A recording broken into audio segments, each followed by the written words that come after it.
Bonjour. Bonjour, bonjour, bonjour. Nous sommes à Tenerife, là juste à côté d'un magnifique phare avec Virginie Bernard.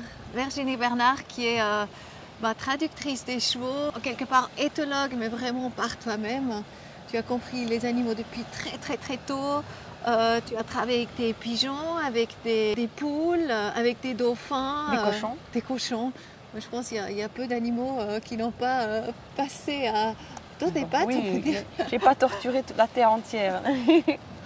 Mais ce qui est extraordinaire, c'est que Virginie, c'est un peu la vie d'une star de bande dessinée.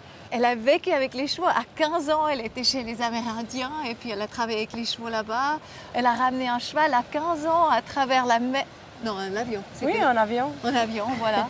Et raconte un petit peu ta vie et puis peut-être aussi, quand tu étais tout petit, tu me disais, tu avais 11 ans et puis tu avais ton cheval, Wingo. Et tu partais dans la forêt. À 12 ans, oui. À 12 ans. Et tu as passé là-bas la nuit toute seule avec ton cheval. J'ai eu la chance inouïe d'avoir reçu le cheval de mes rêves assez jeune, assez tôt. Vu que j'avais tendance à me faire évincer des centres équestres parce que je posais trop de questions. Je dérangeais un petit peu et puis c'est vrai que j'ai passé d'un centre équestre à l'autre. Puis j'ai eu un grave accident. Après ce grave accident, ma mère a eu la bonté de m'offrir mon cheval de rêve, mon petit tonnerre à moi. Et c'est vrai que je suis partie régulièrement dans la nature avec mon cheval, juste une corde autour du cou, comme j'avais lu dans les bandes dessinées de ma jeunesse. Tu veux raconter, si c'est OK pour toi, cette histoire, ce qui t'est arrivé quand tu avais 11 ans comme ça? Justement avec l'accident. Ouais. À 12 ans, j'ai eu 11 ans et demi, j'ai eu un grave accident d'équitation où j'étais dans un manège où je prenais mon cours pour la 1e fois et puis j'y allais toujours la boule au ventre, envie de monter à cheval puis en même temps tellement peur, est-ce que je vais tomber, est-ce que je vais pas tomber, est-ce que je vais me faire engueuler par le professeur d'équitation et je pense que mon histoire, elle va refléter chez beaucoup d'entre vous en tant que cavalier ou cavalière. Et puis un jour, c'était vraiment... j'avais fait une erreur, j'avais oublié mes bottes d'équitation. Et la prof d'équitation m'a dit « Tu ne peux pas monter à cheval, je ne peux pas te donner un cours d'équitation en basket, c'est trop dangereux. » Et j'étais tellement malheureuse, c'était pour moi le seul moment de la semaine où je pouvais avoir cette communion avec ce cheval. Et je l'ai supplié de me laisser monter à cheval et elle a craqué, elle a cédé. Et donc je prends mon cours d'équitation et le cheval fait le fou comme d'habitude, il lève les fesses, je tombe. C'était le plus grand cheval du centre équestre. Mon pied est resté coincé dans l'étrier et comme j'étais très petite et le cheval très grand, ma tête était vraiment par terre entre les postérieurs du cheval. Et c'était parti, en fait le cheval a pris peur et il s'est emballé. Et j'ai dû faire, on ne sait pas, on n'a pas réussi à compter, ils n'ont pas réussi à compter, mais j'ai dû faire peut-être 5 tours de manège ou 6 tours de manège, la tête entre les postérieurs du cheval. Donc et à ce moment-là, la professeure a tout tenté pour arrêter le cheval qui était trop fou et trop emballé. Et à ce moment-là, j'ai eu une expérience de mort imminente et que j'ai su plusieurs années plus tard, en fait. J'ai su plusieurs années plus tard quel mot mettre dessus. Parce que tu n'osais même pas en parler, parce que tu disais les gens ils vont je suis folle, non? Non, j'ai pas pensé que les gens allaient me juger, parce que j'étais trop jeune pour ça. J'ai pensé surtout, qu'est-ce qui m'est arrivé? Enfin, c'était tellement personnel. J'ai pas su mettre les mots. Des fois, quand on est enfant, il nous arrive des choses incroyables et on ne sait pas comment les exprimer. Comme la fois où j'ai perdu la vue en 3 jours. Je suis devenue myope en 3 jours parce qu'un événement dans ma famille s'était passé et j'ai perdu la vue. Je suis devenue complètement myope en 3 jours. Et là aussi, je me souviens de ne pas avoir réussi à l'expliquer, en fait, à juste plus voir et rater une année de ma scolarité et personne ne m'aidait en me disant mais qu'est-ce qui se passe, pourquoi tu ne vois plus? En fait, c'était une évidence, mais pour nous, en tant qu'enfants, on pense que c'est normal, on ne sait pas ce qui est normal et ce qui ne l'est pas. Et donc, c'est vrai que pour l'accident, c'était la même chose. Donc je suis morte un moment et puis j'ai eu cette expérience de mort imminente qui était extraordinaire. Mais tu te rappelles encore maintenant? Je me rappelle très très bien de chaque instant comme si c'était hier. Et puis j'aimerais bien que mon histoire par ego soit un petit peu différente des autres, mais pas du tout. C'est en écoutant l'histoire des autres que je me suis dit mais j'ai vécu exactement la même chose. Tu veux nous raconter ce que tu as vécu, expérimenté à ce moment-là? Rien de nouveau sous le soleil. Je me suis envolée, j'ai vu le centre équestre depuis en haut. J'ai pas vraiment fait attention à la scène du cheval qui courait et mon corps. Je me souviens très bien avoir vu la poussière qui était au-dessus des balles de paille, au-dessus dans les granges, des choses qu'on ne peut pas voir si on n'est pas une araignée ou une souris. Et je me souviens d'avoir vu des objets bizarres qui étaient abandonnés sous la poussière depuis des années. Et ensuite, j'ai passé les poutres du manège. Et là, ça s'est transformé en un tunnel. Un tunnel gigantesque qui était vraiment comme un tunnel en briques rouges, sombre et humide. Et ce tunnel était vraiment à la verticale et j'étais au milieu comme aspirée, comme on voit souvent dans les séries B avec les ovnis, les gens qui se font aspirer par cette colonne. Pour moi, symboliquement, elle doit forcément venir de là, parce que c'était exactement ça, je me faisais aspirer dans ce tunnel de lumière. Et j'avais l'impression de voler et d'être aspirée en même temps. Et une fois que au bout du tunnel, il y avait cette lumière. Exactement ce qu'on décrit les autres, c'est vraiment aveuglant, mais on peut la regarder. C'est pas comme le soleil là qui m'éblouit et que je ne peux pas regarder. C'était vraiment la même source de soleil, sauf que je pouvais la regarder directement dans les yeux, sans que ça me fasse mal. Et à ce moment-là, c'est indescriptible avec les mots.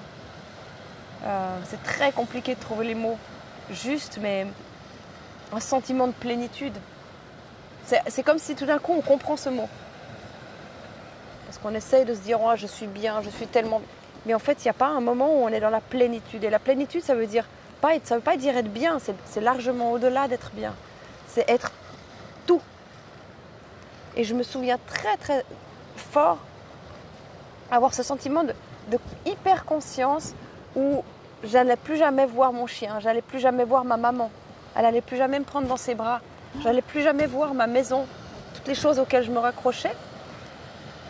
Mais c'était parfait, ça allait et rien ne me manquait parce que c'était en moi. Et je me rappellerai toujours de ce moment de conscience où me dire c'est pas grave, ils sont en moi, je suis en eux et il n'y a pas de manque. Je ne suis pas triste. C'est pas comme un départ. Et à ce moment-là, je me suis sentie extrêmement, extrêmement bien. Je me suis rapprochée de la lumière. La lumière est devenue un peu jaune. Et là, retour.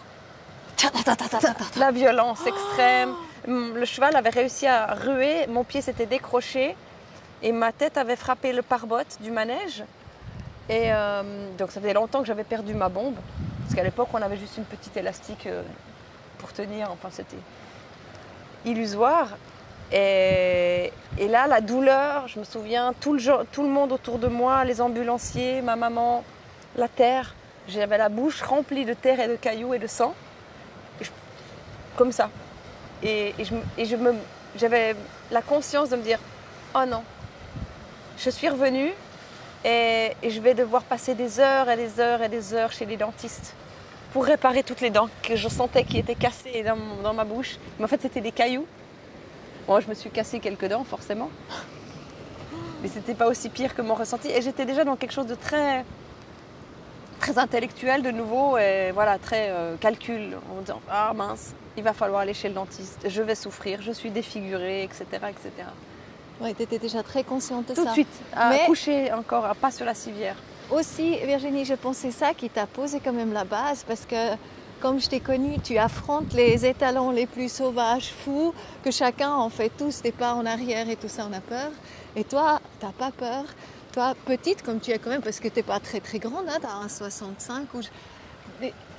c'est dingue. Donc je me réjouis vraiment d'apprendre parce que là, on va voyager un petit peu ensemble. J'ai peur de plein d'autres choses. Les prochains jours. J'ai pas peur des animaux. Et puis, on va, fur et à mesure, on va un petit peu déceler la vie incroyable de Virginie. C'est juste un bonheur qu'elle est venue me rejoindre ici. Et qu'on va faire aussi, on va prendre le bateau avec le camping-car pour aller au Portugal, aussi rencontrer des gens et des chevaux. Comme je me réjouis de traverser l'Atlantique avec toi. C'est génial. C'est génial.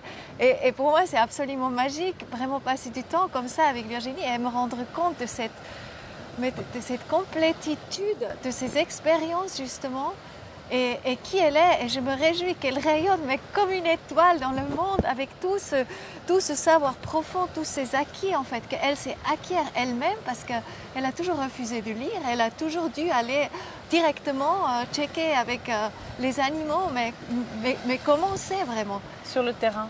Sur le terrain, mais c'est fou. C'était dû à un manque de confiance en l'humain. Je ne pouvais pas apprendre quelque chose pour moi de l'humain. Il fallait que la pierre m'apprenne ou que le cheval m'apprenne ou que l'arbre m'apprenne quelque chose. C'est ça, alors, depuis toujours.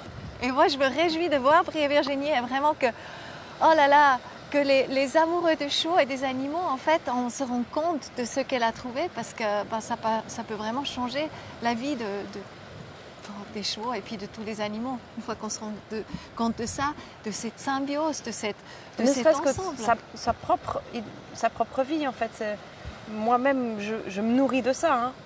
Et chaque fois que j'ai une aventure, que je vis quelque chose d'intense avec quelqu'un, que ce soit un propriétaire d'un animal en difficulté ou d'un cheval ou quel que soit l'animal, et on va au-delà de soigner ou d'enlever les traumatismes de l'animal. On va construire quelque chose ensemble, les trois, et il se passe quelque chose d'encore plus grand qui en ressort. Et ça se diffuse. Et en fait, on va au-delà de la thérapie animale, de la thérapie de l'humain. On va transcender ça. Et voilà, tu surprends tout le monde en fait. Chaque cours de Virginie, c'est pas un cours comme on a l'habitude de faire. Donc voilà, du coup, on se retrouve quasiment nus sur le cheval et puis à méditer à côté du cheval. Donc il y a des choses qu'on fait qu'on ne se rend pas compte. Et Virginie, c'est magnifique. Ben, je vais les aider à sortir de leur zone de confort parce que quelque part, c'est ce qu'ils me demandent. Ils n'en sont pas toujours totalement conscients, mais c'est ce qu'ils aimeraient. Et puis moi, je vais juste les écouter et essayer de les aider dans ce qu'ils ont déjà en eux-mêmes, prêts. Je ne dis pas de réponse, moi. C'est leur réponse qui émerge. Avec l'expérience qu'eux, ils reçoivent à travers le vécu, ils se rendent compte de choses qui changent leur vie. On peut dire ça. Tout, en fait, pour moi, tout change la vie. Chaque élément, chaque chose, même notre rencontre, tout est potentiellement quelque chose qui va changer la vie. Ça veut tout dire et ça veut rien dire. Parce que finalement, la vie, elle est en permanence, en mouvement et en évolution. Simplement, c'est quelque chose qui va peut-être nous aider à aller chercher cet enfant intérieur qu'on ne sait plus comment aller, qu'on a envie d'aller embrasser, rassurer. Et c'est vraiment ça, en fait, que je pense pouvoir faire. Génial. L'ayant fait pour moi-même. C'est merveilleux. On a hâte. Et j'ai aussi cette chance, c'est que cet accident, finalement, m'a permis de comprendre que le temps, entre guillemets, est compté, qu'on est peu de choses ici et qu'on est en même temps un tout. On est très important et on est peu de choses. Donc cette espèce de complexité et que la vie, elle vaut la peine d'être vécue et que pour moi, en fait, à ce moment-là, c'était vraiment que du rab.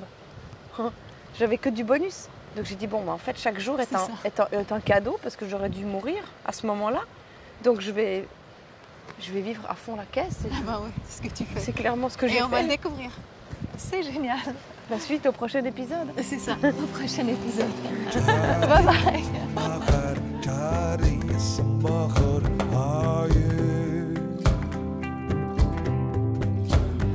Bonjour. Oh là là, nous sommes ici à Montreux cette fois parce que c'est le deuxième épisode de notre vidéo justement. Elle s'est perdue. J'ai heureusement envoyé le premier épisode à Virginie justement parce que comme ça tout marche encore. Mais aujourd'hui on a parlé de l'esprit de bison. Est-ce que tu veux bien? Parce que en fait il y a beaucoup de gens, parce que moi j'essaie toujours de me mettre droite comme ça, parce que j'ai pas envie de partir de plus en plus comme ça. Et j'en ai parlé à Virginie à Tenerife, et puis elle me dit, mais tu sais Coco ce que c'est? Donc c'est la bosse de bison, on dit. Voilà, on t'a dit que ça s'appelait la bosse du bison. Voilà, et là tu as commencé à dire, Coco, est-ce que tu sais, comme les différents animaux, face à une tempête, comment ils se comportent? En fait, j'ai voulu faire le parallèle parce que Coco, elle a plein d'énergie, voilà, elle est speed, elle conduit vite, elle casse des disques durs. Du coup, on a refait cette interview hors Tenerife. Et c'est beau parce que ça me permet déjà de venir ici, puis d'apprécier cette vue incroyable sur le lac Léman en Suisse aujourd'hui.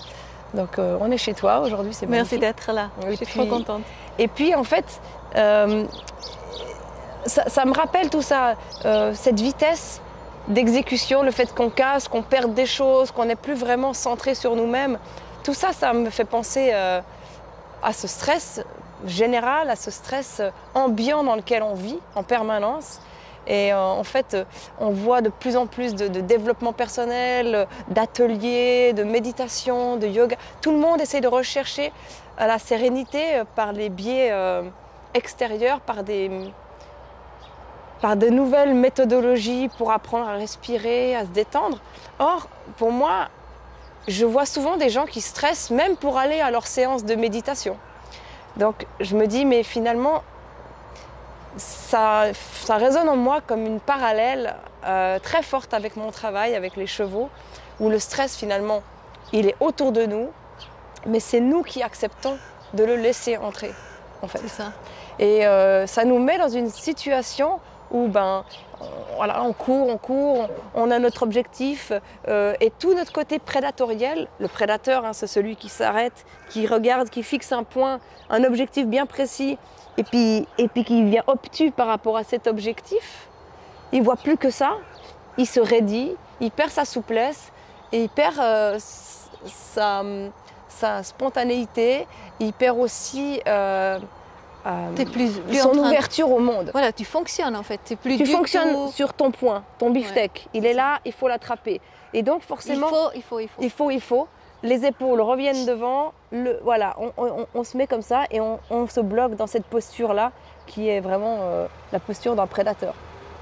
Donc moi, ce que j'essaie d'apprendre dans mon métier, j'essaie d'apprendre aux gens à devenir cheval. Et donc dans cette période où on essaie d'apprendre à revenir cheval, la première des postures à avoir, c'est déjà d'apprendre à rouvrir. Ça c'est facile à dire, on rouvre. Et ce stress du bison, finalement, c'est quoi? Les animaux, ils ont tous des fonctions différentes dans la nature pour se protéger du stress. Le stress, je vais l'assimiler par exemple, on va prendre par exemple une tempête. Comment se comportent, je dirais, les chevaux dans une tempête? C'est la première question à se poser. La plupart du temps, les gens n'ont pas la réponse parce qu'ils oublient complètement on ne s'est jamais posé la question. On ne se pose même pas la question de comment un cheval se comporte dans la nature.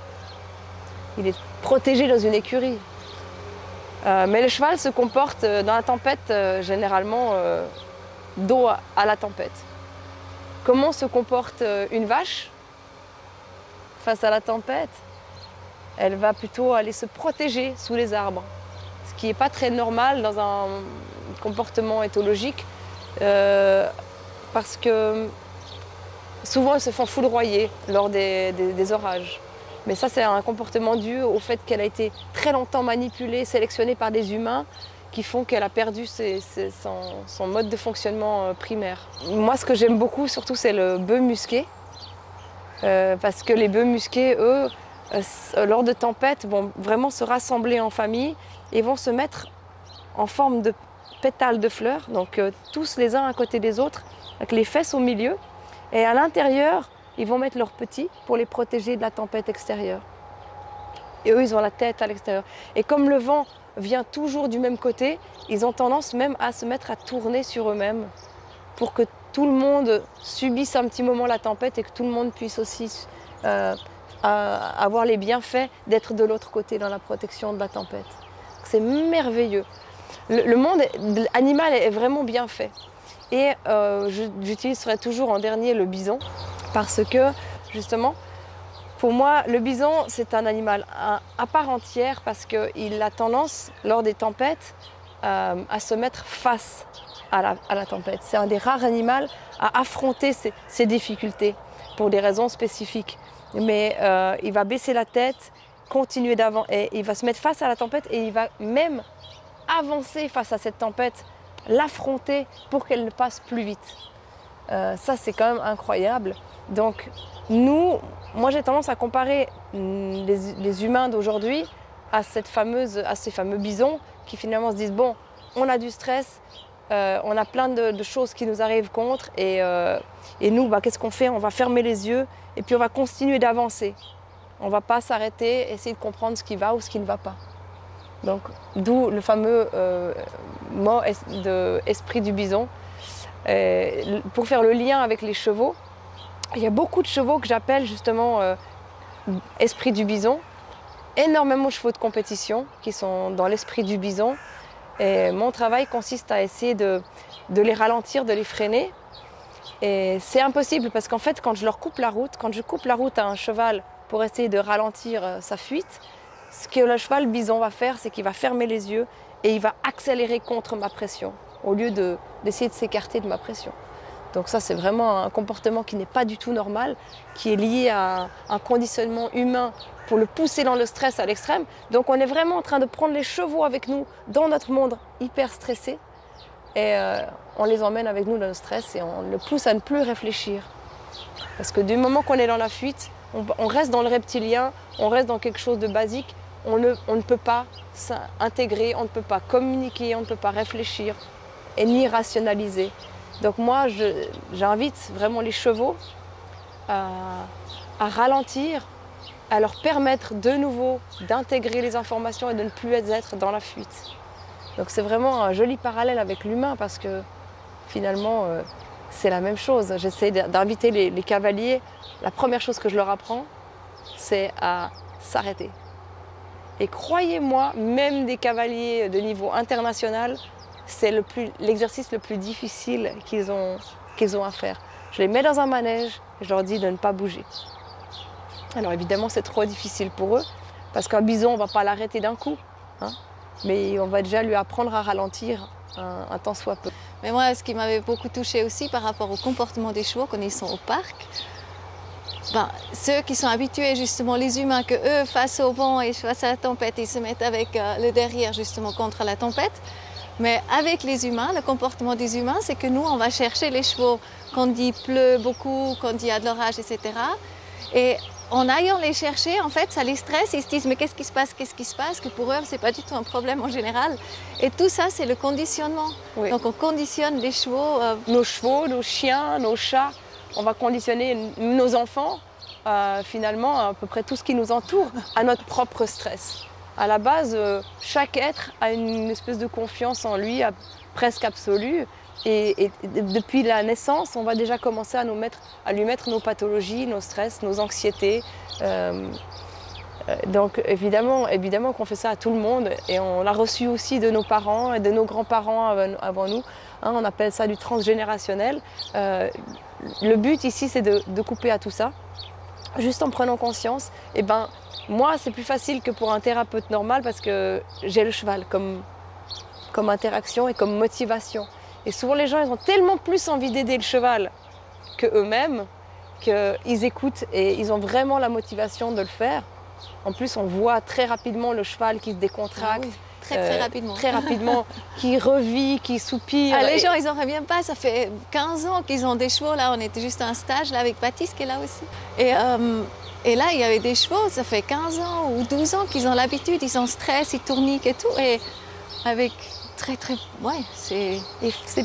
n'y a pas besoin de beaucoup, en fait. C'est juste avec une communication subtile. Une communication subtile, le langage du cheval, faire peu, mais faire mieux. Que le cheval, il vient à côté de toi, il reste. Ouais. Et faire peu. Et les rares choses qu'on va faire, on va les faire avec une grande conscience de l'instant présent. Donc c'est vraiment une sorte de méditation profonde, mais tout en travaillant un cheval, même aux 3 allures en fait. C'est très puissant. Donc voilà, on va apprendre à ralentir. Apprendre à ralentir et après, voilà, avec les épisodes, les prochaines qui viennent. Et puis, ou Virginie, parce que moi j'étais vraiment dans un moment c'était vraiment très stress pour moi. Je suis sortie d'une grande crise personnelle. Et Virginie, elle m'a vraiment sortie de cette crise à travers ces épisodes aussi. Donc c'est vraiment très intéressant, je pense, à prendre l'exemple sur moi de tout ça. Et je te remercie vraiment pour cette période. Oh, Tu étais là, c'était exceptionnel. C'était un plaisir et puis c'était aussi une thérapie pour moi tout au cours de mon existence. Hein. Si j'en suis là aujourd'hui, c'est parce que moi aussi j'étais un bison. Donc forcément... Et on est vraiment invité, je pense, à réfléchir à ça, à ce comportement du bison qui doit avancer, et tu le dis, parce qu'ils étaient vraiment des centaines de milliers, il y était des milliers, et ils devaient toujours avancer pour avoir assez à manger. Hein? C'est comme ça qu'ils ont mis au point cette stratégie finalement. C'est ça. C'est pourquoi ils continuent d'avancer dans la tempête, parce qu'ils n'avaient pas le choix par le nombre et les forces des tempêtes et la régularité des tempêtes. Ils étaient obligés de se dire, bon, on va trouver une stratégie pour pouvoir continuer d'avancer, pour pouvoir nourrir tous les millions d'individus.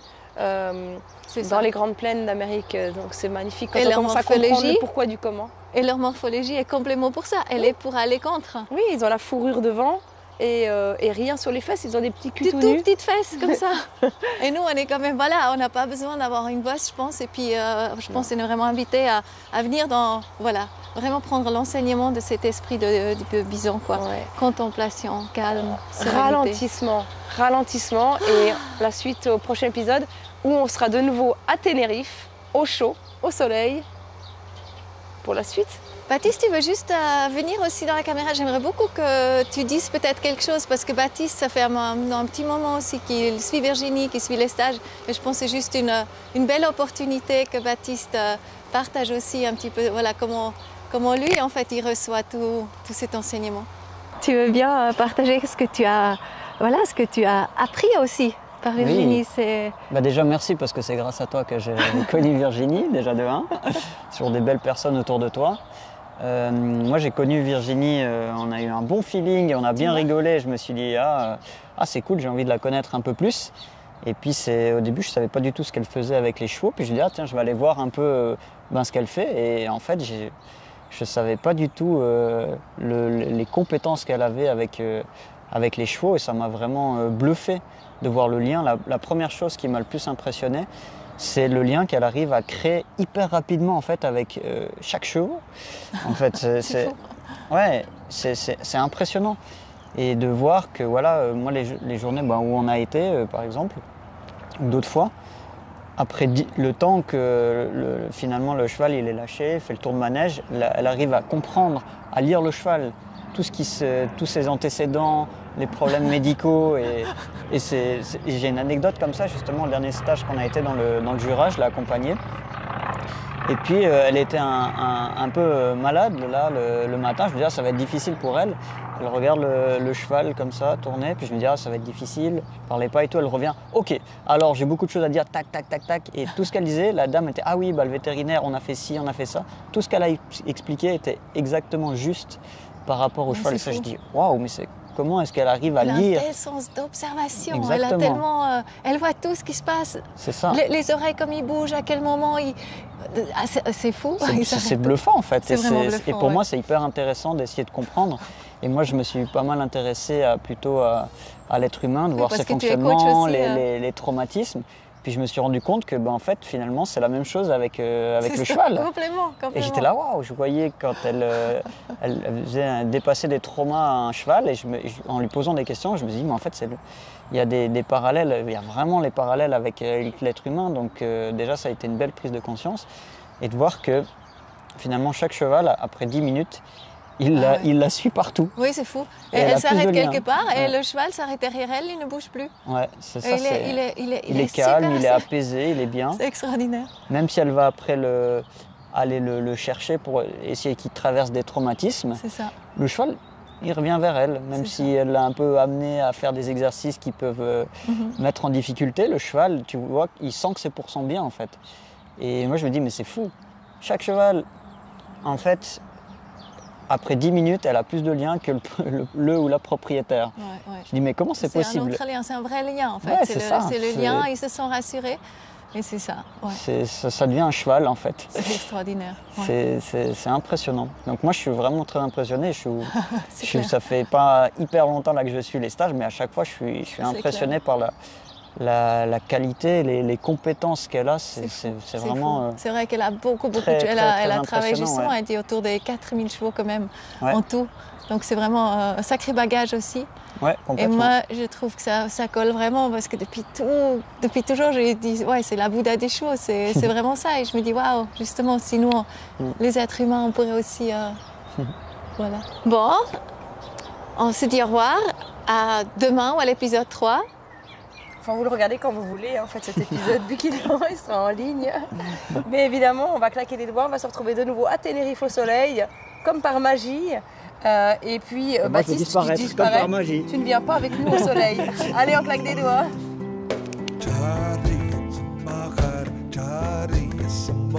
Bonjour. Waouh, c'est très touchant. Nous sommes ici au pied du El Drago. C'est un dragonnier. de environ 1000 ans. Ouais, environ 1000 ans. Ils n'arrivent pas tout à fait à estimer encore son âge. Ça varie entre 800 et 1000 ans. Alors pour les habitants locaux, forcément, il a 1000 ans. Pour les scientifiques, il a plutôt 800 ans. Donc, nous sommes toujours à Tenerife, à Icod de los Vinos. Et juste derrière, si on regarde bien, ben, environ là, en dessus de ma tête, je crois, environ, hein, ben, c'est El Teide. C'est ce merveilleux volcan, le plus haut volcan de l'Afrique, avec environ 3500 Le mètres. troisième plus grand volcan du monde, le plus haut volcan du monde en tout cas, dans son altitude. Ouais. Donc c'est dingue. C'est Ouais. deux forces immenses qui sont réunies ici. Donc, toi, tu as aussi cette force de la puissance du feu. Oui, bah, moi Oui, je pense.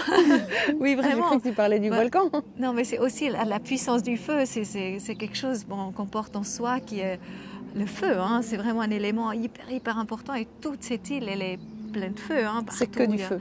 Tout est issu du feu. Et on est avec ces deux vieux sages, C'est ouais, ça. plein de force. Et on essaye de prendre un petit peu de cette énergie parce que voilà, on n'est jamais assez sage et jamais assez forte pour affronter la vie.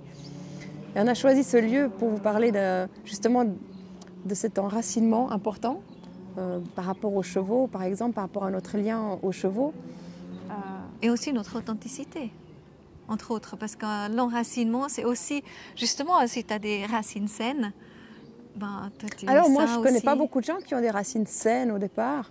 Je pense que le terreau parfait n'existe pas et qu'on a tous le terreau qu'on a, ma foi. Et puis on doit faire avec, on doit essayer de pousser. Certains, ils essaient de pousser entre deux cailloux dans les rocailles avec beaucoup de terre infertile, mais ils y arrivent quand même. Et puis il y en a d'autres qui poussent dans des magnifiques terreaux, aux mousses très riches. Voilà, on n'a pas tous le même background. D'accord. Mais en fait, ce qui est magnifique, c'est qu'on pousse tous quand même. Ça pousse. Et on essaie de pousser le mieux, on essaie toujours de trouver le mieux possible, hein, ou pas Oui, tout le et monde. on cherche tous la lumière, C'est quelque part. C'est vrai. Et quand on parle de chevaux, et c'est là que Virginie, c'est extraordinaire quand on observe son travail avec les chevaux, justement, elle décèle ce conditionnement. Tu décèles ce conditionnement chez les chevaux. Et quand on commence à se rendre compte du travail qu'elle fait, on se rend compte aussi combien nous sommes conditionnés par rapport à nos habitudes aussi, qu'on fait toujours la même chose et la même chose. Et on a de la peine à s'arrêter. On a parlé hier justement du bison et de cette machine en route qui va contre toutes les souffrances, contre toutes les résistances, etc. Et nous, on est beaucoup comme ça. Et toi, tu permets au cheval de s'arrêter, de réfléchir. Et nous sommes invités de faire la même chose. Tu veux un peu parler de ce conditionnement qui est sur nous tous, parce qu'on réfléchit, on va pas plus loin, on va réfléchir souvent pas à des choses. Donc, C'est pas qu'on réfléchit pas, hein, on réfléchit tous beaucoup, mais effectivement, on pense beaucoup plus qu'on ne le réfléchit. Bien vu, Coco. On est plus dans le reptilien que dans le limbique. C'est sûr que le limbique est un peu plus fatigant. En fait, on est tous dans des conditionnements et en fait, on fait du mieux qu'on peut. Et les chevaux, en fait, évidemment, ils ont un conditionnement en fonction de leur état, s'ils vivent en liberté ou s'ils vivent domestiques. Le troupeau sera un conditionnement et l'humain sera aussi un conditionnement. Donc, pour moi, ce n'est pas quelque chose de péjoratif. Mais on a tendance à ne pas se rendre compte que nos chevaux sont toujours dans la fuite, par exemple.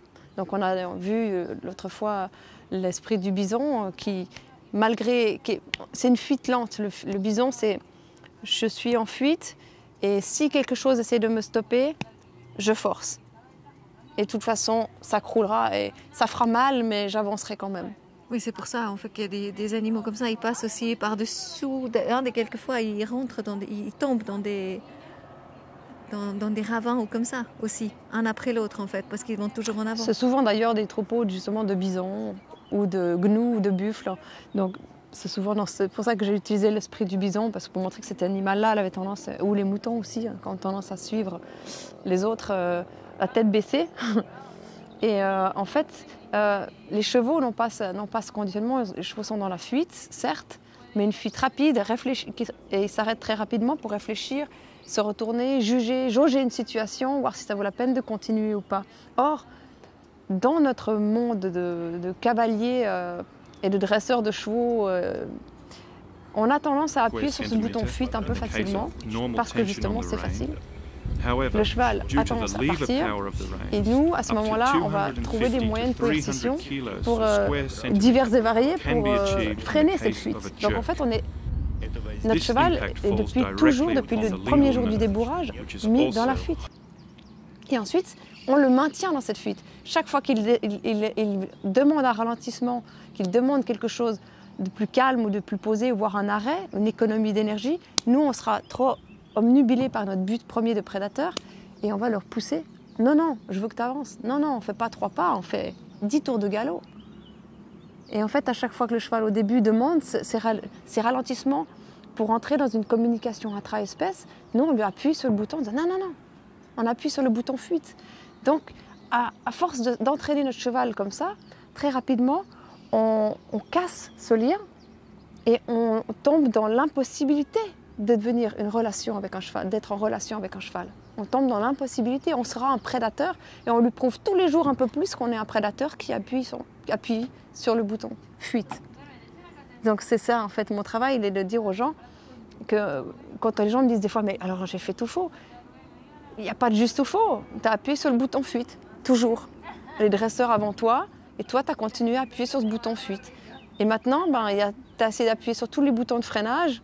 C'est tout ce qu'il connaît aussi. Voilà, et souvent ça ne marche plus, ou alors ça marche, mais on perd l'essence, on perd le relationnel, on perd le lien, vraiment le vrai lien à l'animal. Et moi, la plupart des gens que je rencontre dans mes cours ou dans mes séminaires, c'est des gens qui me disent, mais ils arrivent à dresser leurs chevaux, à faire plein de choses, mais ils me disent, mais il me manque la relation, je sens qu'il n'est pas là. Et en fait, tout vient de là. Tout vient de ce moment où, depuis le départ, en fait, ils ont fait que du conditionnement. Ils ont que freiné des fuites permanentes. Donc, évidemment qu'il ne peut pas y avoir de relationnel. Un cheval ne va jamais avoir une relation avec un loup ou un lion. Et toi, c'est assez extraordinaire parce que quand on t'observe, justement, tu travailles d'une complètement autre manière. Mais par exemple, des fois, il te suffit que le cheval il fasse même un seul pas. Et après, tu arrêtes. Bien sûr. C'est des fois ce qui déconcerte un petit peu les gens. C'est qu'au début, les 2 premiers jours de travail, souvent ils se disent « mais alors vraiment là, c'est du minimalisme en fait. Le cheval, à peine il a fait 2-3 pas, tu l'arrêtes déjà. » Et c'est vrai qu'en fait, c'est là que la magie arrive parce qu'en fait, c'est là que c'est ce que les gens n'ont jamais fait. Et le cheval, il s'attend à la suite, il s'attend avec de la pression. Et en fait, il voit que ça ne vient pas, il se relâche. Et généralement, c'est là que j'ai le plus beau échange, où le cheval va soupirer, lécher, s'ébrouer, il va lâcher toutes ses tensions. Des fois, il y croit vite, des fois, il y croit pas vite. Et il faudra répéter l'exercice pour qu'ils vraiment, ils se disent vraiment. Parce qu'il se rappelle. Est-ce que c'est vrai? Il se rappelle ou c'est de lui, peut-être, dans ce moment-là. Ça dépend s'il ça lui fait du bien. De revenir dans un calme comme ça, d'être entendu, écouté. En tout cas, ça lui rappelle son troupeau et la communication qu'il a avec son espèce. Qu'il ne va pas le pousser à permanence au trot pendant 25 minutes dans un rond de longe, qu'il ne va pas le pousser sur un obstacle. Enfin, toutes ces choses-là sont des choses que seul un prédateur peut faire. Or un animal, un congénère, va le déplacer quelques mètres pour une raison X ou Y. Et là, il va s'arrêter. Il n'est pas là pour brûler l'énergie vitale de tous ses congénères. Donc il va juste le déplacer un peu et voilà. Et les choses vont reprendre leur cours. Mais on a tendance à oublier que le cheval, lui, il vit dans un environnement très paisible, très calme, il y a très peu d'action. Or, nous sommes des hyperactifs. On a besoin de faire des choses, on a besoin de parler. Oui, on va faire On a besoin 1 heure de d'attraper. cheval par jour. Et... Il faut faire. Or, lui, son bonheur, c'est de rien faire ou d'être dans l'économie d'énergie. Donc déjà là, on a 2 pôles opposés. Donc, là aussi, mon travail, il est d'essayer de... Ok, les gens, ils viennent chez moi et ils veulent parler cheval. Apprends-moi à parler cheval. Je leur dis, alors déjà, on va s'arrêter. Et aujourd'hui, on a voulu prendre l'exemple de cet magnifique arbre millénaire et de son enracinement, parce que dans mon enseignement, je prends toujours un arbre ou même un poteau téléphonique, enfin n'importe quelle verticalité. Je vais la prendre comme exemple et je vais la donner comme maître pour l'élève. Donc ce ne sera pas moi le maître du cours, mais cette verticale. Souvent les gens choisissent un arbre et ça devient leur référent. Et donc à chaque fois que je vais les mettre dans l'action, ils sont contents, ils se disent oh, j'ai payé mon cours, je veux faire un truc, elle m'a donné un exercice, youpi youpla boum. Et puis d'un coup je dis stop, arrête-toi. Maintenant tu t'arrêtes, tu rentres dans la non-action. Et là, c'est quasiment impossible qu'ils s'arrêtent. La plupart des gens ne m'entendent même pas. Et je dois crier 10 fois stop, arrête-toi, stop, arrête-toi, stop, arrête-toi, ne bouge plus, immobilise-toi. J'essaie sous toutes les formes jusqu'à ce que d'un coup la personne elle m'entende. Tellement elle est prise dans l'habitude. Non, dans l'habitude et dans la mouvance du cheval, dans la fuite du cheval. Il se cale sur son énergie. Wow. Ouais. Et ça c'est magique. Et au bout de quelques cours, quand je dis arrête-toi, ils y arrivent. Ils lâchent le cheval, ils oublient, ils ne savent même pas s'ils continuent de courir, s'ils les regardent, s'ils viennent vers eux. Ils s'en foutent, ils lâchent. Et c'est ça que les chevaux savent faire le mieux, c'est lâcher. Ils n'ont pas de pattes, ils n'ont pas de griffes, ils n'ont pas de mains, ils n'ont aucune notion d'avoir et d'attraper. Ils ne peuvent que être tout en lâchant en permanence, vu qu'ils n'attrapent jamais. Et si vous voulez commencer à parler cheval, la première chose à apprendre, c'est ne pas tenir et savoir s'arrêter, agir, s'arrêter, agir et s'arrêter. Et c'est vraiment une invitation pour nous tous, parce que c'est vrai que c'est une grande chance de pouvoir passer du temps ensemble et en fait être miroir, peut-être aussi l'une pour l'autre. En tout cas, Virginie me reflète pas mal les choses où moi je suis dans des habitudes. Justement, par exemple, je rentre dans la voiture, j'allume la voiture, ben, je démarre déjà, je pose mon attel en étant allumé, je recule, je mets mon GPS, etc. Et genre en roulant. Donc ça c'est une habitude. Puis elle me dit non Coco, d'abord tu respires, tu mets ta clé, ensuite tu vois un papillon passer. Parce que quand on a parlé de ça justement, il y a juste un papillon qui passait. Donc voilà, elle disait prends ça comme image, tu vois un papillon passer. Après tu poses ton attel, tu mets ton adresse, etc. Et paisiblement tu pars. Et moi, je me rends compte que je suis absolument dans cet esprit de bison et je pense que si on fait attention, nous sommes dans beaucoup de moments de notre vie dans cet esprit de bison jusqu'à que quelqu'un vienne nous rendre attentifs et qu'on se dit non, on s'arrête, on respire. Ici et maintenant, et les chevaux sont les plus grands maîtres pour cela. Et les arbres aussi, encore plus. Donc c'est pour ça que même moi, je sais mon travail, je le fais tous les jours et je le fais très bien avec les chevaux, peut-être moins bien dans ma vie privée aussi.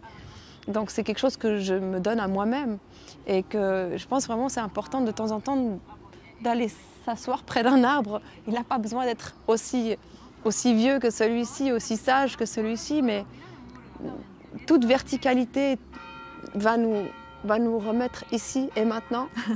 Ouais, c'est l'heure. C'est l'heure. Ici et maintenant.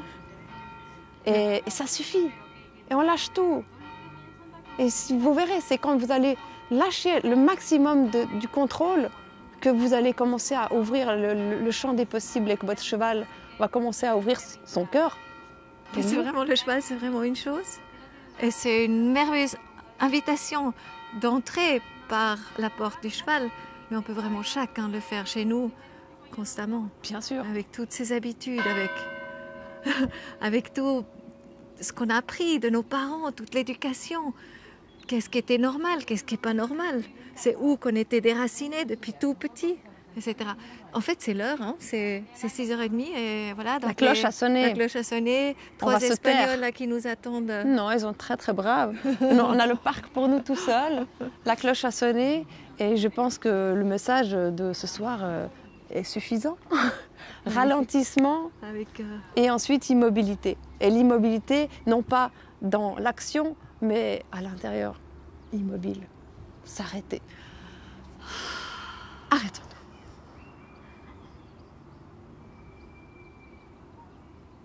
Arrête-toi. Arrête-toi. Elle va me faire tomber du... Elle peut pas s'arrêter. Arrête-toi.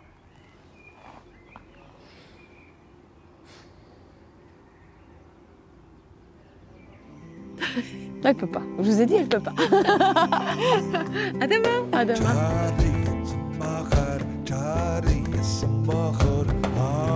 Virginie, Bonjour. bonjour. Nous sommes le jour après El Drago. Nous avons terminé hier avec une petite séance sur le silence, sur le calme, sur se prendre du temps. Et le ralentissement surtout. Voilà. Aujourd'hui, on s'est pris des jolis embouteillages. Puis j'ai dit, Virginie, viens, on tourne, on va ailleurs. Non, non, non, Coco. On reste. Et du moment que tu lâches, bah, voilà, c'est l'exercice. Je lâche et ça avance. Et on a eu ça 2 fois aujourd'hui. Donc ça, c'est... 2-3 fois même. C'est extraordinaire parce que c'est vrai que la vie, elle nous montre à chaque fois. Elle nous montre, elle est tellement contente en fait qu'on travaille dans ce sens-là.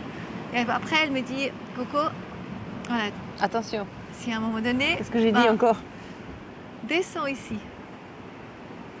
Et voilà. Et cet après-midi, on a passé, je sais pas, 1h30, 2 heures à observer par exemple le caillou derrière moi. Et c'est de cette manière que Virginie, tu procèdes. On ne prend pas juste ça comme quelque chose qui est là, non.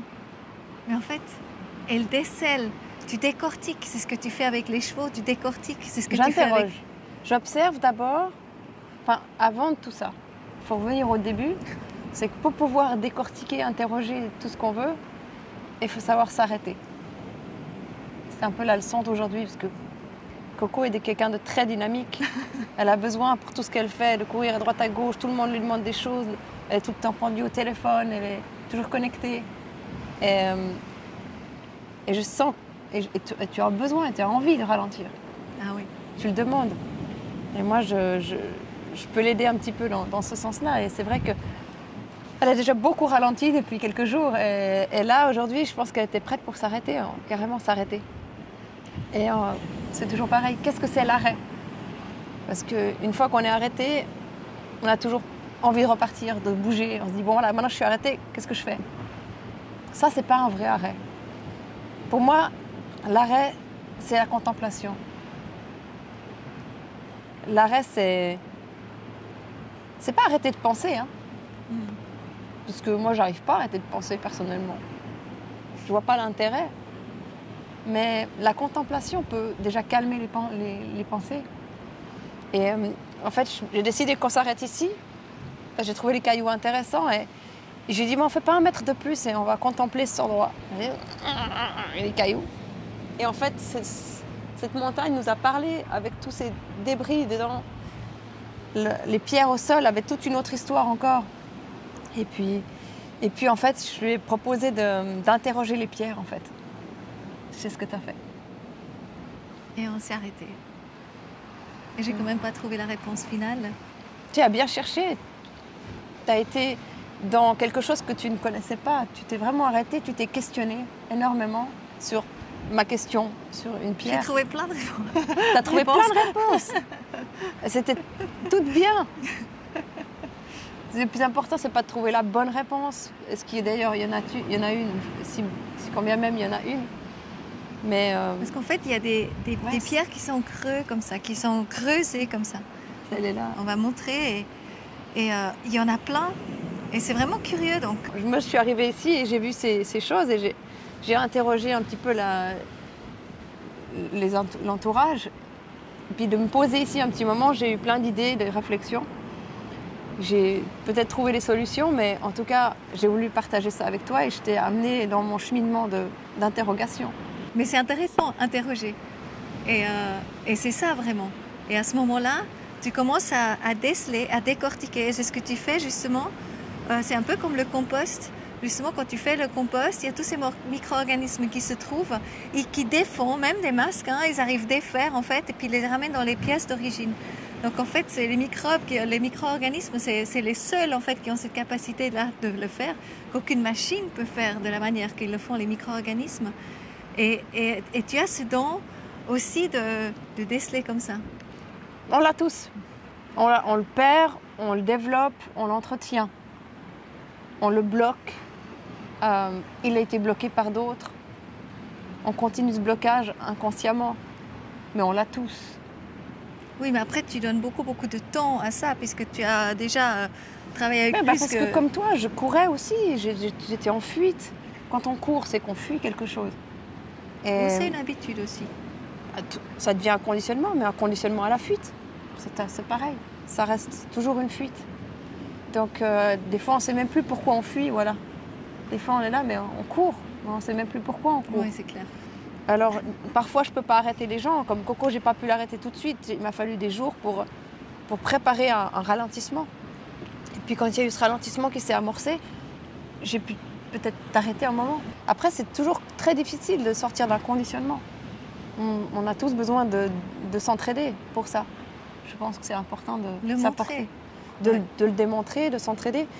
Mais quelqu'un qui est au galop, si tu lui montres, il ne le verra pas parce qu'il est trop occupé à être au galop. Il y a un moment donné où il est prêt. C'est comme le cheval. Et tant qu'il est au galop, tu ne pourras pas le raisonner, tu ne pourras pas discuter, tu ne pourras pas rentrer en relation avec lui. Il va falloir l'arrêter. Mais on ne peut pas arrêter un cheval qui est au triple galop, qui est en fuite dans sa tête. Ça ne sert à rien. Tout le monde fait ça. Vous arrêtez les chevaux au galop. Enfin, on a tendance tous à avoir fait ça. Or, le cheval s'arrête physiquement et ça nous suffit, ça nous convient. Mais ce n'est pas un vrai arrêt. Je dis toujours, le cheval, il est arrêté, mais il est au galop dans sa tête. Ce n'est pas parce qu'on nous empêche de courir qu'à l'intérieur, on ne va pas être toujours dans cette fuite. Alors, on trouve un autre moyen de s'enfuir avec des idées, des pensées, voilà. Mais le ralentissement, le réel ralentissement, il vient de nous-mêmes. C'est pour ça que quand je travaille un cheval en liberté, les gens souvent ont de la peine à comprendre les 2 premiers jours de mon travail parce que je laisse le cheval courir. Je ne l'incite pas forcément, mais je le laisse autant qu'il veut. Et chaque fois qu'il ralentit de lui-même, et non pas parce que je lui aurais coupé la route, il se passe de la magie parce que c'est lui-même qui a trouvé. Il a tenté de ralentir et il voit que derrière, il n'y a pas de pression. Et il dit « Oh, j'ai le droit de m'autoriser à ralentir et c'est agréable. Il n'y a pas un reconditionnement sur la fuite juste après. » Et une fois que j'ai ce ralentissement, après, je peux lui apprendre à s'arrêter. Voilà. Ça, c'est quelque chose que j'enseigne beaucoup, s'arrêter. Et je crois qu'on s'est vraiment arrêté quand on a observé aujourd'hui les petits poissons, hein, dans ce petit... Le deuxième exercice, après les rochers, c'était d'aller vers la flaque. Et en fait, elle était toute seule. S'accroupir comme un enfant sur une flaque d'eau de mer, dans la roche, et découvrir le microcosme extraordinaire qu'il y a là-bas. Et les petites crevettes qui viennent. Ouais. Tout le monde te regarde, les poissons te regardent. Il y a vraiment que c'est fou tout ce qui se passe quand on observe juste. Mm-hmm. Et je t'ai demandé de compter le nombre d'animaux, de races d'animaux que tu pouvais avoir là-bas. Et on en a compté 8, mais je pense qu'on est passé à côté d'encore une vingtaine de micro-organismes. Mais et à un moment donné, tu t'es vraiment arrêté. Tu as arrêté juste de comprendre, de chercher, même presque d'observer. Puis tu as juste plongé ta main dans l'eau et tu as très, très fortement connecté avec une petite crevette. Avec une petite crevette. Elles sont restées longtemps à se toucher comme ça, à connecter. Et, voilà, et tu touches à la magie de l'instant présent et de tout ce qui peut se passer en fait quand on s'arrête. C'est là que tout commence finalement. C'est clair. Tout est différent quand tu approches comme ça un animal, un être vivant, un être humain, hein, on est d'accord, la même chose. Et ce que je trouve intéressant chez toi aussi, ce matin on avait des invités dans notre camping-car et à un moment donné, il y avait une réaction d'elle. En fait, tu vois toujours les réactions. Quelqu'un se tourne, moi aussi. Hein, tu dis, ouais, pourquoi tu te tournes maintenant? Ou, en fait, tu te rends compte de tout ça autant que comportementaliste.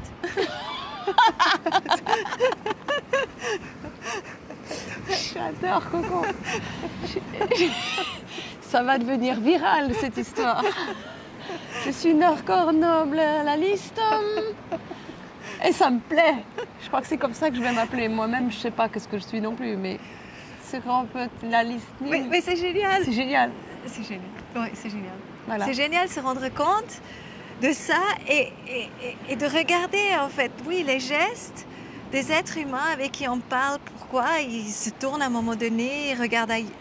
Donc tout ça, c'est des langages extraordinaires. Le cheval, les animaux en général, où est-ce qu'ils regardent? Est-ce que, oui, ils vont avec leurs épaules? C'est des micro-détails.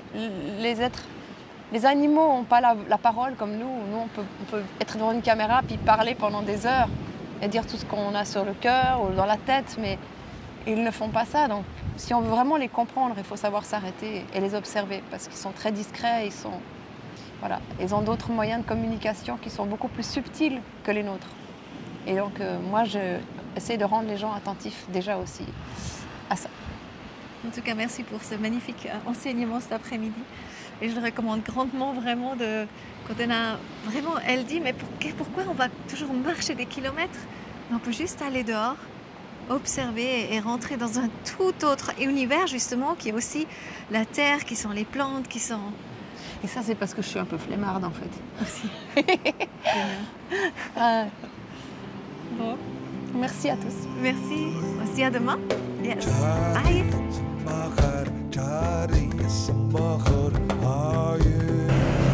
Bonjour. Nous sommes ici sur la traversée de Tenerife vers le Portugal, vers Huelva, où nous arrivons demain, où nous allons voir les chevaux. Et d'après l'arrêt, on a parlé pas mal d'arrêts. C'est vrai qu'on voudrait... On va peut-être... On a parlé de l'esprit du bison, avec notre société qui nous pousse à foncer tête baissée dans les choses qui sont urgentes, les choses qui sont à faire, les choses qui sont soi-disant importantes. Et en fait, on a oublié de faire les choses du cœur, de faire les choses qui nous plaisent vraiment, de faire les choses importantes pour nous même et pour notre famille et les gens qu'on aime. On est trop occupé à rentrer dans cette société pressée. Et dans mon travail, j'ai énormément de chevaux qui sont exactement comme leurs propriétaires, comme les humains, ultra pressés. Ils ont été poussés dans la fuite. Et une grande majorité de mon travail consiste déjà à les ralentir. Ces chevaux que j'appelle les chevaux bisons. Et le jeu consiste à les laisser ralentir d'eux-mêmes. Ne pas les bloquer dans un coin, ne pas les arrêter.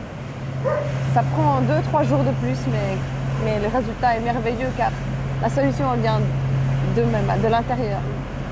Et une fois qu'on a ce ralentissement, on fait goûter à ce ralentissement et le cheval tombe vite dans l'économie d'énergie, dans la quiétude d'être de nouveau avec des autres animaux de son espèce, en communication intra-espèce. Il n'est plus un animal de fuite qui est prédaté, il est juste un cheval qui parle avec d'autres chevaux.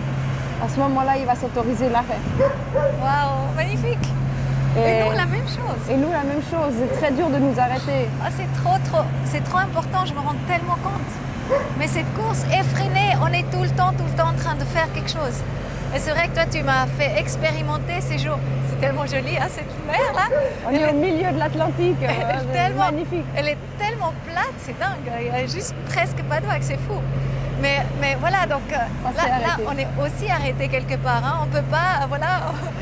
Complètement. Voilà. Quel meilleur endroit. Il n'y a pas de meilleur endroit que cet endroit en plein océan Atlantique, avec une mer d'huile complètement plate. Et justement, le vent s'est arrêté. Et c'est la meilleure invitation à goûter, à cet arrêt. Parce qu'après, on avait discuté de quoi faire de l'arrêt. J'avais parlé de la non-action, de réussir à s'immobiliser, à trouver une verticalité. comme dans les arbres, ou les poteaux qui sont issus souvent des arbres, pour réussir à rester aligné entre le ciel et la terre, être ici et maintenant dans le moment présent et goûter à cet arrêt. Dans mes cours, je propose plein d'exercices pour goûter à ces moments-là et pour surtout les entretenir. Et c'est vrai qu'une fois qu'on est arrêté, j'invite souvent les gens à la phase qui précède la non-action, c'est vraiment de la contemplation. Qu'est-ce que la contemplation pour moi? C'est savoir s'arrêter et regarder au-dedans. Ne plus regarder notre arbre pour apprendre à nous arrêter, on n'a plus besoin de lui. À ce stade-là, on peut entrer en nous-mêmes et commencer à observer soi-même, avec du recul presque. Et la contemplation, pour moi, ça va à le stade. Ensuite, on sort de son corps et on va vraiment derrière soi. La perspective de l'aigle, voilà, on dit toujours. La perspective de l'aigle. Et on s'observe. Et là, on se dit, voilà, qu'est-ce qui est vraiment urgent? Qu'est-ce qui est important? Il faut savoir faire la différence entre les choses qu'on doit faire et les choses qu'on aime faire, qui sont importantes, vraiment. Est-ce qu'on croit devoir faire? Est-ce qu'on croit devoir avoir à faire aussi? Donc, tout prend une autre perspective et il n'y a plus... Toute cette urgence perd tout son sens. Il n'y a que le ici et maintenant qui compte, ce moment avec ce cheval, dans ce parc, et tous ces rêves de petite fille, de petit garçon, qu'on passe à côté en fait. Là, je connais très peu de gens qui sont vraiment heureux de travailler avec leur cheval. Donc, tous les jours, ils viennent à l'écurie, ils font leur truc machinalement. C'est presque une obligation. C'est une obligation, il faut tous faire, les il jours, faut vite brosser. Justement, c'est ce qu'on a déjà dit. Pendant 1 heure, tu as le temps, 1 heure et demie, et vite, en fait, tu le packs à l'intérieur de ça. Et quand je t'observe, quand je te vois, et quand je te... Parce que moi, j'aime tellement regarder Virginie, mais depuis toujours, depuis les plus que 20 ans qu'on se connaît, je suis à chaque fois, mais comme on dit, éblouie quand je te vois faire, parce que justement, elle s'arrête, elle se prend tout le temps que le cheval il a besoin, et c'est extraordinaire. Et elle peut rester 3 heures avec un cheval. Oui, c'est vrai. Ben, au début, c'est vrai qu'au début, je passe beaucoup de temps à l'arrêt parce que j'étais un sacré bison. Et ils m'ont bien appris l'arrêt. C'est vraiment été mes meilleurs professeurs. Et maintenant que j'ai goûté à ça, c'est tellement méditatif, c'est tellement fort. Et c'est là que tout se passe. Que c'est vrai que j'en abuse un petit peu. Et j'aime ça. Et souvent, quand on m'amène des chevaux traumatisés, en fait, ils en ont beaucoup aussi besoin. Donc, je suis contente de leur apporter ces heures de rien ou de juste bien-être. Ils se sentent juste en sécurité. Ils ne se sentent pas exploités, ils ne se sentent pas chassés, persécutés. Ils ont le temps de dormir, ils ont le temps de communiquer. Et la magie opère en fait. Et là, la communication peut enfin, pour moi, se faire à ce moment-là. Mais pas avant. Pas vraiment avant. Non. Parce que moi, je remarque aussi là pour moi, par rapport à la phase que j'ai traversée, moi, quelque part, c'était une course effrénée. Ensuite, en fait, je viens à l'arrêt parce qu'il y a des choses extérieures qui font que je m'arrête. Et après ça, en fait, il y a la contemplation justement de ces moments passés ensemble où tu m'as dit m'arrêter vraiment. Et à ce moment-là, c'est cette contemplation. On est d'accord, c'est à ce moment-là quand on réfléchit, mais qu'est-ce qu'on a fait? Qu'est-ce qu'on a ressenti? Et c'est très très beau. Et je pense que le cheval, c'est la même chose. Donc en fait, une fois que l'arrêt il a eu lieu, en fait, c'est là qu'on commence en fait à contempler. Exactement. Vraiment. On est d'accord? Oui. Et quand on était sur le bord de la mer aux Canaries et qu'on était dans les cailloux, où je t'ai donné l'exercice des pierres, où on a fait 1 mètre et je l'ai arrêté et je lui ai dit maintenant on va contempler ces cailloux. Et en fait pendant des heures on pouvait discuter de l'histoire de ces cailloux. Et c'est là qu'on voit qu'en fait on va toujours chercher une accumulation d'informations et on n'est jamais vraiment rassasié. Donc on est toujours insatisfait. Or, si vous vous arrêtez, où vous êtes là maintenant, dans votre appartement, dans votre voiture, dans un avion, n'importe où vous êtes, et vous vous arrêtez tout, et vous commencez à contempler les gens autour de vous, les choses, tout prend un sens. j'aime bien aussi l'exemple de l'avion parce que souvent, moi j'aime beaucoup prendre l'avion. Je suis pas du tout, mon bilan carbone est désastreux. J'ai aucun message écologique à faire passer ici. Ouais, je suis quelqu'un qui aime voyager, qui aime l'avion. Et en fait, je suis toujours émerveillée. J'ai toujours 4 ans et demi quand je prends l'avion. Et j'ai dû prendre l'avion plus de 400 fois ou 500 fois dans ma vie. Je suis toujours aussi émerveillée. Et je veux toujours une place hublot. Et je regarde toujours par la fenêtre, au décollage, et partout. Si je suis sur l'aile, je vais regarder tout le fonctionnement du mécanisme de l'aile. En fait, c'est juste pour vous inviter à... Tout est merveilleux.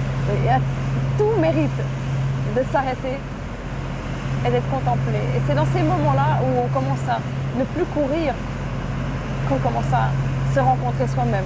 Vraiment. Enfin, j'aime pas ce genre de phrase toute faite, mais je suis presque obligée de la dire aujourd'hui. Ouais, c'est génial. J'ai une amie qui travaille aussi avec les animaux, Hélène Lebert. Et elle travaille avec les chimpanzés. Et elle disait qu'à chaque fois qu'on avait des pensées, voilà, ce que vont encore faire la journée, etc., les chimpanzés sont venus la chicaner. Donc ils ont descendu ses culottes, ses pantalons, des choses comme ça, ils sont venus la chicaner. Elle a dit la seule fois, en fait, quand ils n'ont rien fait, quand elle les a contemplés, quand elle les a regardés vraiment, les traits, et comment ils étaient, tout ça. Là, ils n'ont pas bougé. Toi, tu as fait l'expérience aussi avec le Przewalski, peut-être tu veux partager cette expérience? Non, je ne vais pas partager l'expérience des Przewalski, en tout cas pas aujourd'hui, mais ça pourrait être un autre sujet. Ouais. On fait avec joie comme ça. Ça va encore après, au-delà du pouvoir de l'intention. Le sujet d'aujourd'hui, j'aurais voulu qu'il reste vraiment sur la contemplation et que faire de cette immobilité, de cet arrêt. S'arrêter, pas physiquement, ne pas s'arrêter que mentalement, mais aller plus loin dans l'introspection et se découvrir et s'interroger soi-même sur juste son état personnel, absolument rien d'autre, son état personnel. On fait comme ça. Merci. Merci Virginie pour ta sagesse que tu nous apportes, pour tes partages. Alors je ne pense pas être quelqu'un de très sage, mais voilà, Mais tes découvertes, ouais. Les chevaux m'ont amené sur un chemin de la guérison et j'aimerais vous faire partager ce chemin. C'est tout. Merci pour ta générosité de cœur, pour partager avec nous.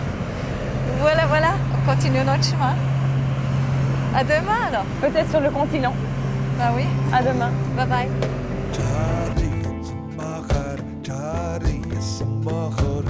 Bon, nous voilà Virginie, hein, oui, à l'aéroport de Lisbonne pour le grand départ après 14 jours ou 10 jours très intenses aussi pour moi. On a vécu encore une histoire vraiment incroyable hier. On en a parlé dans la voiture, en fait du comportement du troupeau, ou qu'est-ce qui sera juste, comment on pourrait tenir les chevaux justes aujourd'hui. Comment on pourrait détenir les chevaux de manière plus équitable, plus juste et plus en accord avec notre niveau de conscience actuel. C'est ça. Ouais. Et puis après tu m'as posé la question, toi Virginie, comment tu détiendrais tes chevaux si tu avais des chevaux? Puis je t'ai répondu de plein de manières différentes parce que ça dépend de l'état d'esprit, le lieu, le pays où j'habite. De nouveau, il y a une multitude de conditions qui vont venir et qui vont faire que je ne vais jamais détenir les chevaux de la même manière selon mon état d'esprit, selon ce que je veux faire avec mes chevaux, selon ce que je veux obtenir d'eux, et selon la topographie, selon le climat du pays, selon la philosophie et les réglementations du pays. Voilà, de nouveau, je fais des réponses longues et laborieuses que Coco elle n'aime pas trop, mais c'est obligé parce que c'est au cas par cas. Et puis, aux finalités, on parlait de liberté. Et puis, évidemment, ça me plairait bien d'avoir un troupeau, un vrai troupeau, mais il faudrait que le terrain soit très très grand pour leur permettre d'avoir des conditions de vie vraiment optimum, avec une rivière qui traverse, des collines, des forêts, et puis un étalon et des juments. Voilà. Et puis, c'est vrai qu'on a parlé de ça longuement dans la route. Puis, on est arrivé l'après-midi dans un endroit absolument merveilleux, vraiment incroyable au sud du Portugal. À Novo Terra, près d'un village qui s'appelle Ourique, voilà. Ouais, ça m'a parlé parce que me suis dit que c'était un bon village pour avoir des chevaux, parce que si tu rajoutes un B, tu vas faire un peu bourrique. Et on est arrivé dans cet endroit merveilleux qui m'a vraiment tout de suite reconnecté avec l'Australie. Les sensations du nord de Melbourne. Et je voyais des perroquets, des kangourous partout et j'étais complètement hallucinée. C'est vrai que ce lieu était assez incroyable. Et là, il y a eu donc, 2 troupeaux. Donc, il y a eu une fois donc, chez Reinhard et puis Kirsten. Et il y a un petit où il y avait 2 chevaux, 2 ongres avec un mouton et puis une chèvre. Et dans un grand parc de 3 hectares. Et dans un autre parc, il y avait un ongre avec 3 jumeaux. Et en fait, il avait compris que c'était le jour, maintenant que tu es là, il va les ramener ensemble. Après 6 ans qu'il attendait ce moment. Voilà. En fait, c'était intéressant. Les bruits qui nous entourent et l'effervescence de l'aéroport sont là pour nous rappeler le stress dans lequel on n'a pas été pendant tous ces jours. Et je t'invite à faire en sorte que ça ne t'atteigne pas. Et que si on entend des bruits par-dessus nos voix, les gens entendront ce qu'ils ont besoin d'entendre de toute manière. Et que les conditions de cette interview ne sont pas idéales, mais elles sont drôles. Et puis la vie, elle n'est jamais tout le temps idéale. N'est-ce pas? J'ai mon avion dans 10 minutes, je dois aller à la gate. J'ai tout pour être stressée. Et puis je trouve ça amusant. On se prend le temps. De prendre le temps quand même de finaliser cette rencontre. Comme tu le disais, j'ai cet homme plein de conscience. Il a eu une révélation quand on est arrivé et il a dit voilà, ça fait 6 ans que ces chevaux sont séparés et j'aimerais pouvoir les remettre ensemble aujourd'hui. J'étais très touchée par sa confiance.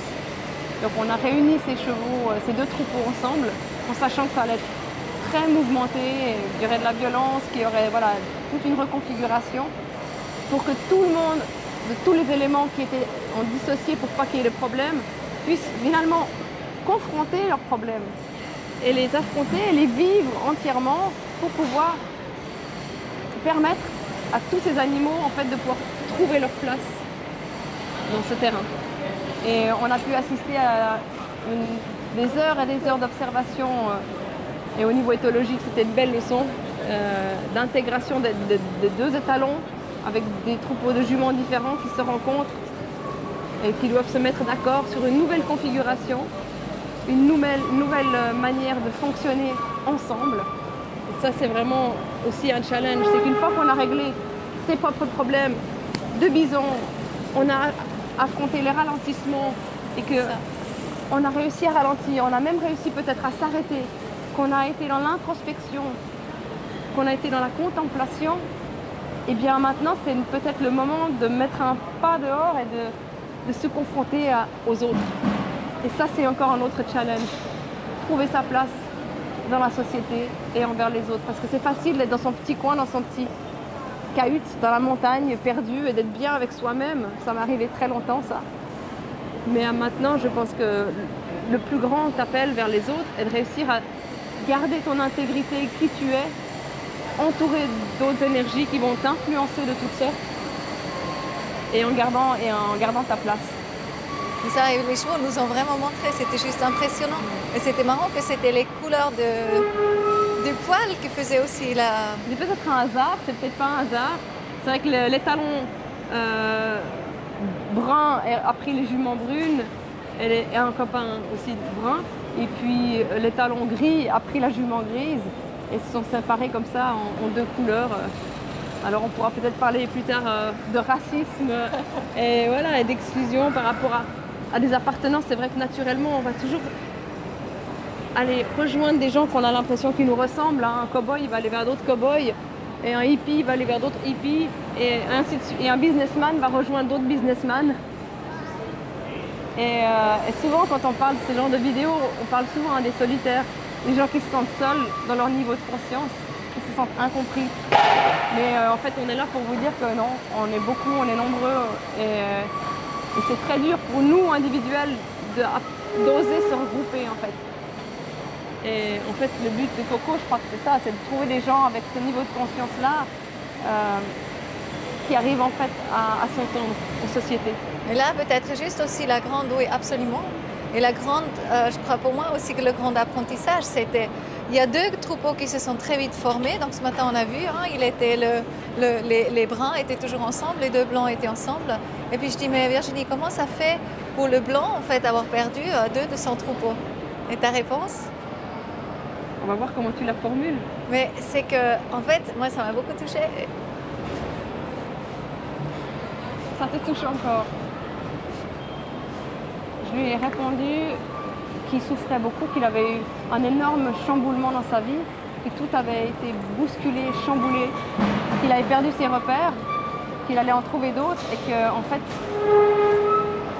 il allait grandir de ça et qu'il avait retrouvé une place aussi. C'était en fait le hongre au milieu des juments qui passait inaperçu, qui n'avait plus rien à dire.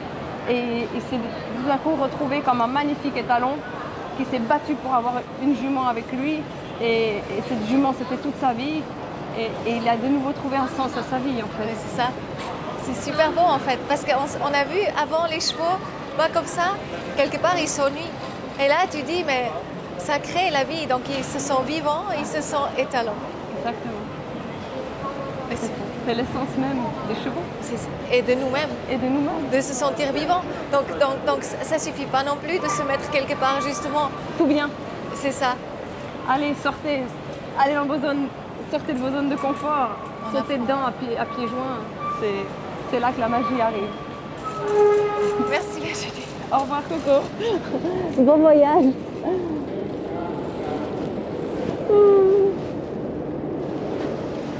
Merci à vous tous et puis une prochaine pour de nouvelles aventures philosophiques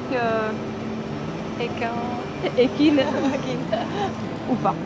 Ou pas. Ich speva.